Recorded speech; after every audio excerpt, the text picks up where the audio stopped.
এশার নামাজের আগেও পরে দুইটি কাজ কখনো করবেন না, তাহলে কিন্তু আপনি উন্নতি করতে পারবেন না, আপনি সাকসেসফুল ম্যান হতে পারবেন না। এটা আমার কথা নয়, নবীজি সাল্লাল্লাহু আলাইহি ওয়াসাল্লাম নিজে জানিয়ে দিয়েছেন। আবু দাউদ শরীফের 4849 নম্বর হাদিস, নবীজি সাল্লাল্লাহু আলাইহি ওয়াসাল্লাম নিজে আমাদেরকে জানিয়ে দিয়েছেন এশার নামাজের আগে এবং এশার নামাজের পরে দুইটি কাজ করা যাবে না। এগুলো থেকে রাসূলুল্লাহ সাল্লাল্লাহু আলাইহি ওয়াসাল্লাম নিষেধ করে দিয়েছেন। আপনি হাদিস খুলেন, নবী সাল্লাল্লাহু আলাইহি ওয়াসাল্লাম আমাদেরকে সতর্ক করে দিয়েছেন। মনে রাখবেন, আমরা যদি সাকসেসফুল ম্যান হতে চাই, আমরা যদি সফলতা অর্জন করতে চাই, আমরা যদি আমাদের লাইফে ডেভেলপমেন্ট করতে চাই, ডেভেলপ হতে চাই, তাহলে অবশ্যই উন্নতি করতে হলে রাসূল সাল্লাল্লাহু আলাইহি সাল্লামের আদর্শকে ফলো করার দরকার আছে না নাই?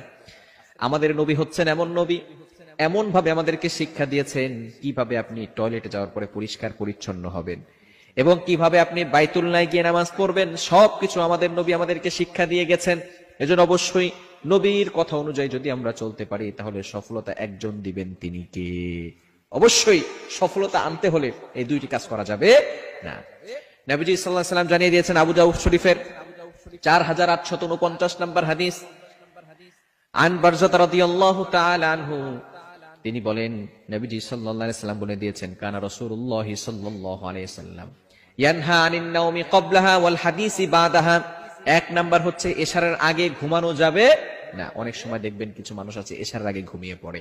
যে ব্যক্তি এশারের আগে ঘুমিয়ে যাবে, এশারের নামাজ না পড়ে ঘুমাবে, সে ব্যক্তি সফলতা অর্জন করতে পারবে না। তার টাকা পয়সায় বরকত হবে না, সংসারের ভিতরে শান্তি আসবে না। যদি সে সফলতা অর্জন করতে চায়, অবশ্যই এশারের নামাজ তাকে পড়ে তারপরে ঘুমাতে হবে। এশারের নামাজের আগে ঘুমানো যাবে না, নবী সাল্লাল্লাহু আলাইহি ওয়াসাল্লাম নিজে আমাদেরকে জানিয়ে দিয়েছেন। অনেকে আমরা নামাজ পড়ি না, ফজর পড়ি না, জোহর পড়ি না, আসর পড়ি না, মাগরিব পড়ি না, এশা পড়ি না, বিভিন্ন ভাবে সময় নষ্ট করে ফেলি। অনেকে ব্যস্ততা দেখায়, হুজুর আমার এই ব্যস্ততা আছে, এই ব্যস্ততা, সুপার বিজি হয়ে গেছে, এত ব্যস্ততা হয়ে গেছে যে নামাজ পড়ার সময় পায় না। হয়েছে, এবার থামুন, অনেক হয়েছে, স্টপ, এবার একটু আল্লাহকে সময় দেন, আল্লাহ তাআলার ইবাদতে সময় কাটান। এশারের নামাজ পড়ে কোনো ব্যক্তি যদি ঘুমায়, আবার যদি সে ফজরের নামাজ পড়ে, নবীজি সাল্লাল্লাহু আলাইহি সাল্লাম বলেন, সারা রাত সে ঘুমিয়েছিল কিন্তু ফেরেশতারা তার জন্য ইবাদত লিখেছে। বলেন সুবহানাল্লাহ।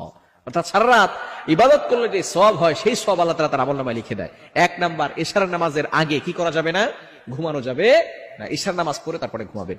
দ্বিতীয় নাম্বার হচ্ছে ওয়াল হাদিসি বাদাহা, এশার নামাজের পরে দুনিয়াবি অনর্থক কথাবার্তা বলা যাবে না।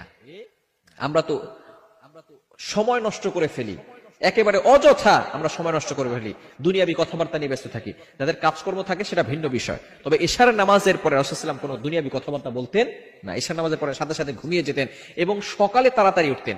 আপনি যদি সফলতা অর্জন করতে চান, তাহলে সুখ যদি আপনি আপনার সংসারে পেতে চান, তাহলে সুখের মালিক আল্লাহকে খুশি করার দরকার আছে না নাই? আপনি এশার নামাজ পড়ে তাড়াতাড়ি ঘুমিয়ে যাবেন, শেষ রাতে তাড়াতাড়ি উঠবেন, সেখানে 2 রাকাত হলেও 4 রাকাত হলেও তাহাজ্জুদের নামাজ পড়বেন। যে ব্যক্তি যত বেশি তাহাজ্জুদের নামাজ পড়বে, আল্লাহ পাক রব্বুল আলামিনের নৈকট্য অর্জন করতে পারবে। আর আল্লাহ তাআলা যদি কারো প্রতি সন্তুষ্ট হয়ে যান, স্যাটিসফাই হয়ে যান, ওই ব্যক্তিকে আর কোনো দিকে তাকাতে হবে না, সারা পৃথিবী তার পিছনে পিছনে ছুটতে থাকবে। বলেন সুবহানাল্লাহ।